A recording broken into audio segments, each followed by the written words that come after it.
ஆண்டவரும் இரட்சகருமாகிய இயேசு கிறிஸ்துவின் நாமத்தினாலே மீண்டும் ஒருமுறை கூட காட் கோசிஸ் மினிஸ்ட்ரிஸ் மூலமாக இந்த கால வேளையில் உங்களை சந்திப்பதில் பெரும் மகிழ்ச்சி அடைகிறேன்.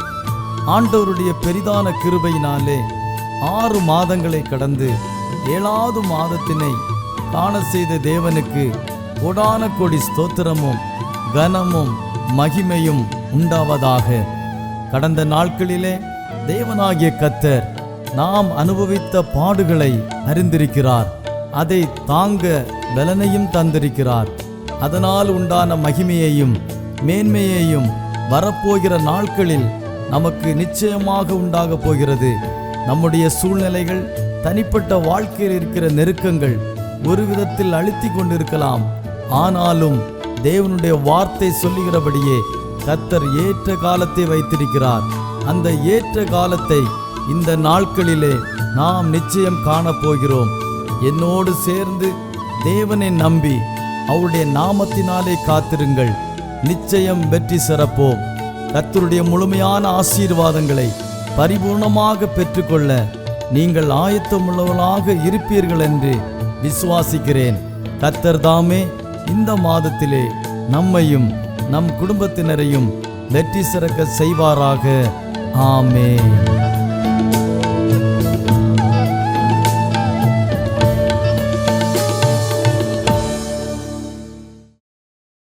Price the lord. ஆண்டவரும் இரட்சகருமாகிய இயேசு கிறிஸ்துவினுடைய மகா பரிசுத்தமுள்ள நல்ல நாமம் மகிமைப்படுவதாக. இந்த காட் கோசிஸ் மினிஸ்ட்ரி மூலமாய் இந்த ஜூலை மாதத்திலும் உங்களை சந்திப்பதில் மிகுந்த மகிழ்ச்சி அடைகிறேன். ஆண்டவருடைய பெரிதான கிருபையினாலே சர்வ வல்லமையுள்ள தேவனாகிய கர்த்தர் இந்த மட்டுமாய் நம்மை நடத்தினார். காட் கோசிஸ் மினிஸ்ட்ரியுடைய ஃபவுண்டர் அண்ட் பிரசிடண்டாய் காணப்படும் சகோதரர் தாமஸ் அவர்கள் காட் கோசிஸ் மினிஸ்ட்ரியில் இணைந்து கர்த்தருடைய நாமத்தை மகிமைப்படுத்தி கொண்டிருக்கிற போதக பிதாக்கள், ஒவ்வொரு நாள் இந்த யூடியூப் வாயில் மூலமாய் ஆண்டவர் வார்த்தை கேட்டுக்கொண்டிருக்கிறதான எனக்கு அன்பான சகோதர சகோதரிகள், உங்கள் அனைவருக்கும் ஆண்டவராகிய இயேசு கிறிஸ்துவ நாமத்தினாலே நன்றியையும் வாழ்த்துதலையும் கூறிக்கொள்ளுகிறேன். ஆம் பிரியமானவர்களே, நாம் கடந்து வந்த பாதைகள் மிகவும் கடினமானவைகள். By the grace of God, தேவனுடைய கிருபையினாலே ஆண்டவர் இந்த மட்டுமாய் நம்மை கொண்டு வந்து விட்டதற்காய் கர்த்தரை ஸ்தோத்தரிக்கிறேன். இந்த ஜூலை மாதம் அந்த வார்த்தை நாம் கேட்கும்படியாய் விசுவாசத்தால் விழுந்ததான எரிகோ, விசுவாசத்தால் விழுந்த எரிகோவை பற்றி நாம் ஆண்டவர் வார்த்தையை கேட்கப் போகிறோம். அதற்கு ஆதாரமாய் ஒரு வசனத்தை வாசிக்கலாம். யோசுவாவின் புஸ்தகம் 6ஆம் அதிகாரம் அதோட 1வது வசனத்தை நான் உங்களுக்காக வாசிக்கிறேன், கவனியுங்கள். எரிகோ இஸ்ரவேல் புத்திரருக்கு முன்பாக அடைக்கப்பட்டிருந்தது. ஒருவரும் வெளியே போகவும் இல்லை, ஒருவரும் உள்ளே வரவும் இல்லை. எரிகோ இஸ்ரவேல் புத்திரருக்கு முன்பாக அடைக்கப்பட்டிருந்தது. ஒருவரும் வெளியே போகவும் இல்லை, ஒருவரும் உள்ளே வரவும் இல்லை. ஆம் தேவ பிள்ளைகளே, இந்த நாட்களிலே இஸ்ரவேல் ஜனங்களை பற்றி நாம் படிக்கும் பொழுது ஆண்டவரால் வழிநடத்தப்பட்ட, ஆண்டவரால் தெரிந்தெடுக்கப்பட்ட ஆண்டவருடைய சொந்த ஜனங்கள், அவருடைய வாழ்க்கையிலே ஒரு பெரிய ஒரு மதில் காணப்படுகிறது. அந்த மதிலுடைய சரித்திரங்களை வாசிக்கும் பொழுது அந்த மதில் கிட்டத்தட்ட 18 கிலோமீட்டர் தூரத்தில் காணப்பட்ட மிகப்பெரிய ஒரு மதிலாய் காணப்பட்டது என்று சொல்லி சிலர் சொல்லுகிறார்கள். ஆனாலும் இந்த எரிகோ மக்களுக்கு, இங்கே வாழ்கிறதான விசுவாச பிள்ளைகளுக்கு அது ஒரு மதில் தடையாய் காணப்பட்டது. இந்த தடையை நொறுக்க யாராலும் முடியவில்லை. இவர்களுக்கு வாழ்க்கையில் முன்னேற முடியாதபடி, வாழ்க்கையில் முன்னுக்கு போக முடியாதபடி காணப்படுகிறதான அந்த எரிகோவுக்கு ஒருவரும் உள்ளே போகவும் முடியாது, வெளியே வர முடியாத ஒரு சூழ்நிலைமையில காணப்பட்டது. அப்பொழுது ஆண்டவர் யோசுவாவை பார்த்து சொல்லுகிற ஒரு வார்த்தை தான், யோசுவாவே, எரிகோவின் ராஜாவும் யுத்த வீரரையும் ஆண்டவர் உன்னுடைய கையில் ஒப்புக் கொடுப்பேன் என்று கர்த்தர் சொல்லுகிறார். இந்த நாட்கள் நான் உங்களை பார்த்தும் சொல்லுகிறேன், உங்கள் வாழ்க்கையில் தடையாய் காணப்படுகிறதன் தடை கற்களை நொறுக்கி போடும்படி ஆண்டவர் சில பொறுப்புகளை, ஆண்டவர் சில ரெஸ்பான்ஸுகளை, உங்கள் வாழ்க்கைக்கு விரோதமாய் காணப்படும் தடைகளை அழிக்கும்படி ஆண்டவர் சில பொறுப்புகளை உங்கள் கையில் தரப்போகிறார். யாருடைய கையில் தருவார்? விசுவாசத்திலே நிலைநிற்கிற பிள்ளைகள், ஜெபிக்கிற பிள்ளைகள், ஆண்டவர் வசனத்தை கீழ்ப்படுகிற பிள்ளைகளுடைய கையிலே ஆண்டவர் சில பொறுப்புகளை, ஆண்டவர் சிலதான பதவிகளை கர்த்தர் தரப்போகிறார். யுத்த புருஷராகிய நீங்கள் அனைவரும் பட்டணத்தை சுற்றி ஒரு நாள் ஒரு தடவை சுற்ற வேண்டும். இப்படி தேவன் அந்த தேசத்தில் சிலரை தெரிந்தெடுத்தார். அந்த எரிகோ பட்டணத்தை சுற்ற தகுதி உள்ள, பலமுள்ள, வாஞ்சை உள்ள, விசுவாசம் உள்ள சில யுத்த புருஷரை அவர்கள் தெரிந்தெடுக்கிறார்கள்.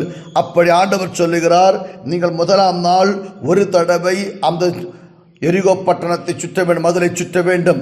2ஆம் நாள் ஒரு தடவை சுற்ற வேண்டும். 3ஆம் நாள் ஒரு தடவை சுற்ற வேண்டும். 4ஆம் நாள் ஒரு தடவை சுற்ற வேண்டும். 5ஆம் நாள் ஒரு தடவை சுற்ற வேண்டும். 6ஆம் நாள் ஒரு தடவை சுற்ற வேண்டும். ஆனால் 7ஆம் நாள் நீங்கள் 7 தரம் சுற்றி வர வேண்டும் என்று சொன்னார்கள். அப்படி அவர்கள் அந்த எக்கால கொம்புகளை எடுத்து நெடுந்தொலி போடும் பொழுது, அந்த எக்கால சத்தத்தை கேட்கும் பொழுது, இந்த ஜனங்கள் எல்லாரும் பெரிய ஆரவாரத்தோடு எக்கால சத்தத்தோடு ஆர்ப்பரித்த போது பட்டணத்தினுடைய அலங்கம், அந்த பட்டணத்தினுடைய மதில், அந்த பட்டணம் அலங்கம் இடிந்து விழுந்தது. அவர்கள் ஜனங்கள் அவரவர் தங்களுக்கு நேராக போக கடவர்கள். அப்படியே நூனின் குமாரனாகிய யோசுவா ஆசாரியனை அழைப்பித்து உடன்படிக்கை எடுத்துக்கொண்டு போங்கள், தொனிக்கும் 7 எக்காலங்களையும் 7 ஆசாரிய கர்த்தரைப்பட்டிக்கு முன்பாக பிடித்து கொண்டு போங்கள். பாருங்கள், இதுதான் சரித்திரம். நான் இந்த நாட்கள் உங்களை பார்த்து சொல்ல, உங்கள் வாழ்க்கைக்கு விரோதமாய் காணப்படுகிறதான இந்த பிரதிகூலத்தின் ஆவிகளை நீங்கள் விசுவாசத்தால் மேற்கொள்ளுவீர்கள். உங்களுக்கு முன்பே காணப்படுகின்ற பிரதிகூலங்களை விசுவாசத்தால் மேற்கொள்ளும் போது உங்கள் வாழ்க்கையில் தடையாய் காணப்படுகிற அந்த தடைகள், அந்த தடையாகிய மதில், அந்த தடையாகிய சுவர், அந்த தடையாகிய கடன், அந்த தடையாகிய பலவீனம், அந்த தடையாகிய பிரதிகூலங்கள், அந்த போராட்டங்களை மிதிக்க வேண்டுமா? அபிஷேகம் பண்ணப்பட்டவருடைய கையிலே கர்த்தர் சில பொறுப்புகளை தருகிறார்.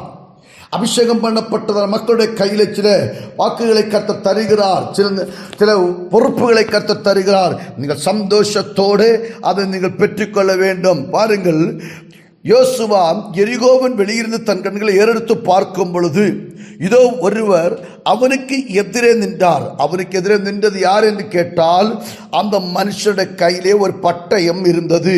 அவரிடத்தில் போய், நீர் எங்களை சேர்ந்தவரோ இல்லை சத்துருக்களை சேர்ந்தவரோ? முதல் கேள்வி. அவருடைய நடுவில் ஒரு மனுஷன் இருந்தான். இந்த மனுஷன் வேறு யாரும் இல்லை. உனக்காக ஆண்டவர் உன்னுடைய கண்ணீரை கண்டு, உன்னுடைய ஜெபத்தை கண்டு, உன்னுடைய அழுகையை கண்டு உருவின பட்டயவுமாய் கர்த்தர் ஒருவரை அனுப்புகிறார். அவர்தான் தேவனுடைய தூதன். அந்த தேவ தூதனை கர்த்தர் உனக்காக அனுப்புகிறார். ஆனால் ஜெபிக்கிற பிள்ளைகள் தெரியவில்லை. அவர் கேட்கிறார்கள், நீங்கள் யாருடைய பட்சத்தில் சேர்ந்தவர்கள்? கர்த்தருடைய பட்சத்தில் சேர்ந்தவர்களா அல்லது எங்களுடைய பட்சத்தில் சேர்ந்தவர்களா, சத்துருக்களுடைய பட்சத்தில் சேர்ந்தவர்களா என்று கேட்கும் பொழுது அந்த மனுஷன் சொல்லுகிற வார்த்தை, நான் உங்க பட்சத்தை சேர்ந்தவனும் அல்ல, சத்துருக்களுடைய பட்சத்தில் சேர்ந்தவனும் அல்ல, நான் கர்த்தருடைய சேனையின் அதிபதியாக இப்பொழுது வந்திருக்கிறேன். அப்பொழுதுதான் ஒரு விஷயம் இந்த யோசுவாவுக்கு புரிந்தது. இங்கே வந்தது மனுஷன் அல்ல, போராளி அல்ல, எங்களுக்காக ஆண்டவர் அனுப்பின தூதன் என்று அறிந்து தேவ சமூகத்திலும் நெடுமுழங்கால் படிபோட்டு ஆண்டவரே என்று சொல்லி கத்தர ஆரம்பித்தான். அவன் ஜெபித்த போது அவனுக்கு கர்த்தருடைய சேனை அதிபதி யோசுவாவை நோக்கி, உன் கால்களில் இருக்கிற பாதரட்சையை கழற்றி போடு, நீ நிற்கிற இடம் பரிசுத்தமானது. யோசுவா அப்படியே செய்தான். தேவனாகிய கர்த்தர் உங்கள் வாழ்க்கையில் சில நன்மைகளை தரும் பொழுது நீங்கள் தாழ்மைப்பட்டவர்களாய் தேவ சமூகத்தில் பரிசுத்தத்தோடு வேண்டாத சுபாவங்கள், வேண்டாத காரியங்களை விட்டு தேவனுக்கு முன்பாக பரிசுத்தமாய் நீங்கள் வாழ்வீர்கள் என்று சொன்னால் நிச்சயமாகவே பரலோகத்து நாடுடைய அனுக்கிரகம், பரலோகத்து நாடுடைய ஆசீர்வாதம் உங்கள் குடும்பத்தில், உங்கள் சிரசின் மீது வெளிப்படுவதாக. இங்கே வாசிக்கும் பொழுது 2 ராஜாக்கள் புஸ்தகம் 2ஆம் அதிகாரம் 4ஆம் வசனத்தில் வாசிக்கும் பொழுது பாருங்கள், இங்கே 4 இடங்களை பற்றி சொல்லப்படுகிறது. அது ஒன்று, கில்காலுக்கு நேராக கடந்து செல்லுகிறார்கள்.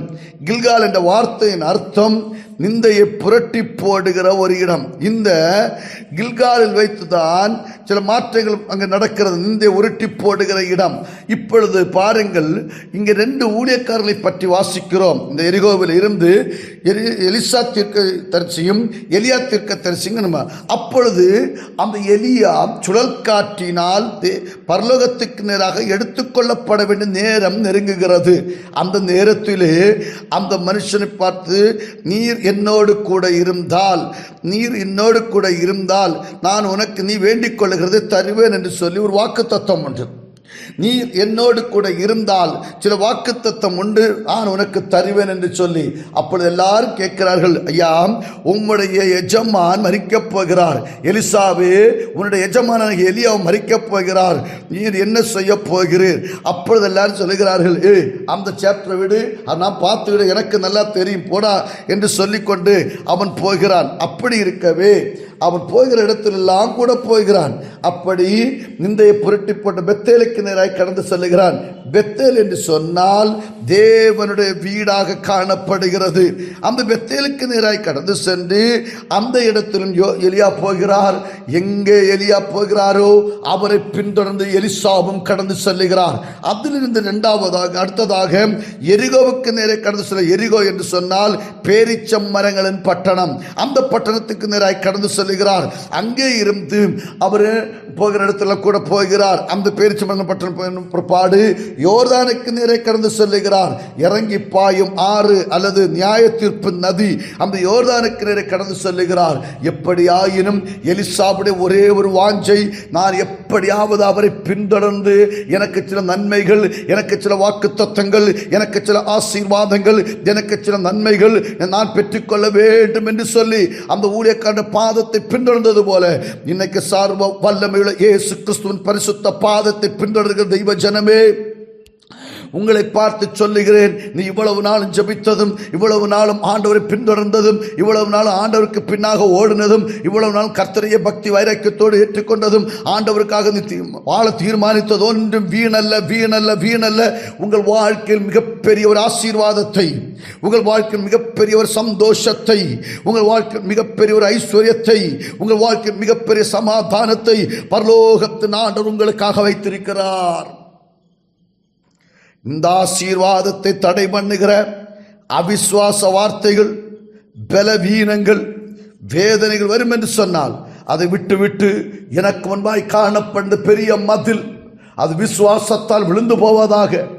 துதிக்க சத்துருவின் கோட்டைகள் உடைக்கப்படும். விசுவாசத்தால் ஜெபியுங்கள்.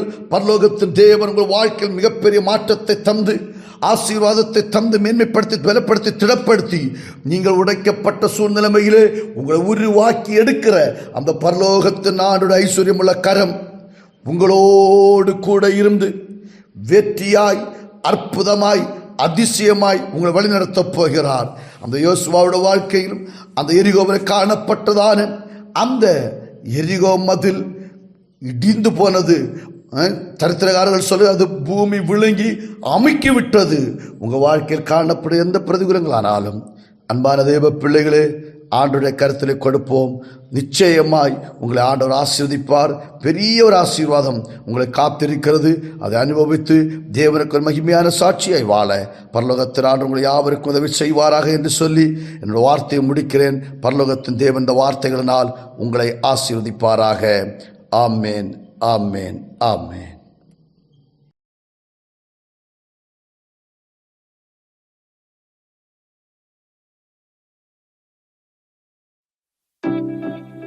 எங்கள் பிதாக்கள் உம்மிடத்தில் நம்பிக்கை வைத்தார்கள். நம்பின அவர்களை நீர் விடுவித்தீர். உம்மை நோக்கி கூப்பிட்டு தப்பினார்கள். உம்மை நம்பி வெட்கப்பட்டு போகாதிருந்தார்கள். சங்கீதம் 22:4-5.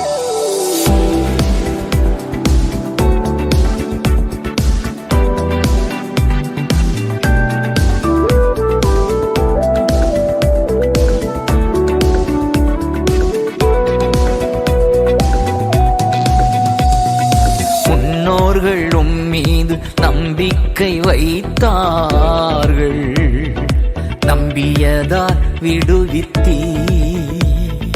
முன்னோர்கள் உம்மீது நம்பிக்கை வைத்தார்கள், நம்பியதால் விடுவித்தீர்.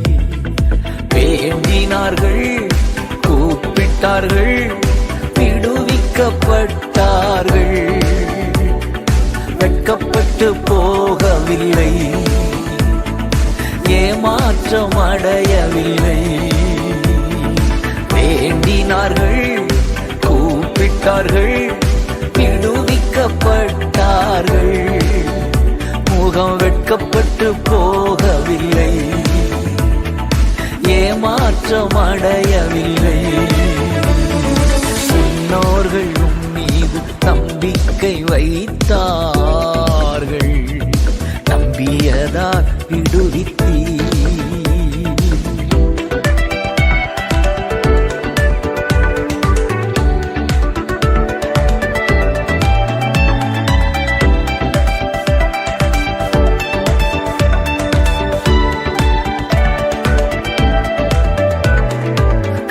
கொடுத்த வாக்குறுதியை நிறைவேற்ற வல்லவர் என்று, கர்த்தர் கொடுத்த வாக்குறுதியை நிறைவேற்ற வல்லவர் என்று தயங்காமல் நம்பினதால் ஆபிரகாம் தகப்பனானார்.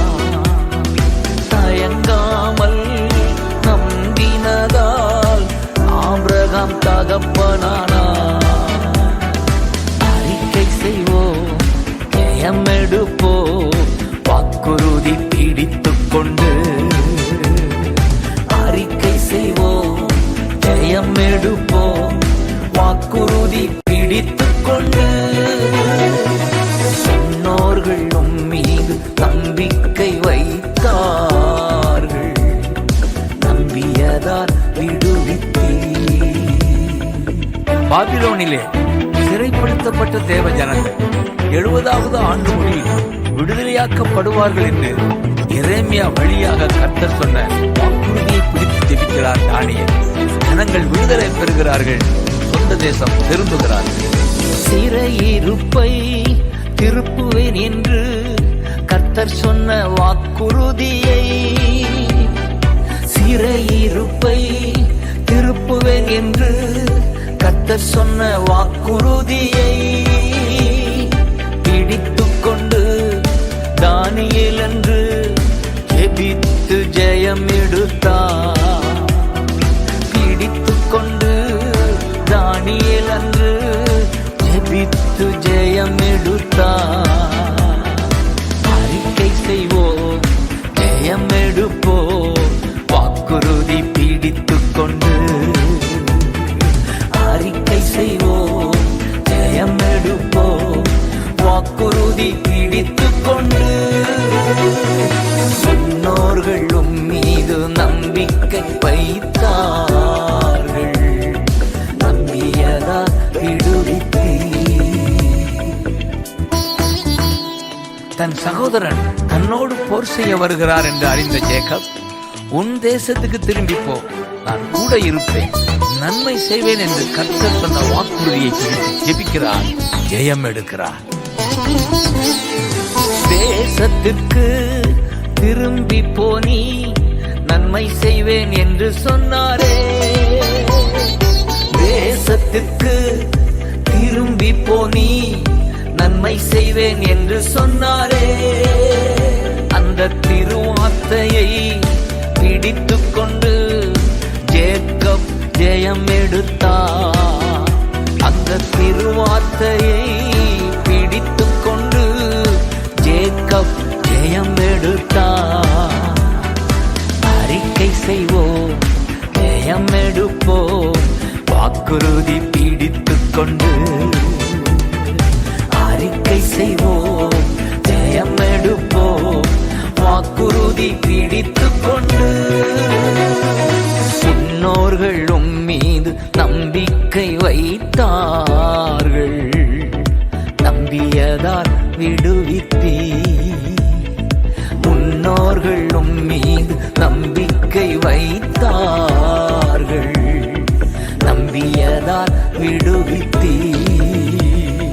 வேண்டினார்கள், கூப்பிட்டார்கள், விடுவிக்கப்பட்டார்கள். வெட்கப்பட்டு போகவில்லை, ஏமாற்றம் அடையவில்லை. வேண்டினார்கள், கூப்பிட்டார்கள், விடுவிக்கப்பட்டார்கள். முகம் வெட்கப்பட்டு போகவில்லை, ஏமாற்றம் அடையவில்லை. முன்னோர்கள்